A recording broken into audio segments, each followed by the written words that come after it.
ও মা, মা, আমি বন্ধুদের সাথে একটু বেরোবো, সিনেমা দেখতে যাবো। কিছু টাকা দেবে? এখন কোনো টাকা টাকা হবে না। এখন কোনো টাকা ফাকা চাইবি না আমার কাছে।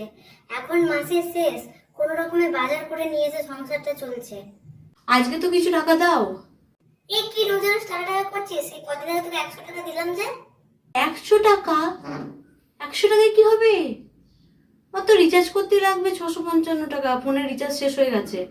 ফোনের রিচার্জ আজ করতে হবে না, ওই ফোনটাই তো কালো হয়েছে। ফোনে রিচার্জ করলে সারাদিন ফোনটা কেটে যাবি, জীবনও ধ্বংস হচ্ছে আর টাকারও ধ্বংস। ফোনে রিচার্জ করারই দরকার নেই আর। তারপর মাস তো পড়ে গেল, এবার কিছু টাকা দাও। মাস তো পড়ে গেল, এবার দাও। মাস শুরু হতে না হতে আমি এখন কাজের লোকের টাকা মেটাবো, ইলেকট্রিক বিল মেটাবো, গ্যাসের বিল মেটাবো, না মাস কাবারি বাজার করবো, না তোকে টাকা দেবো বলতো?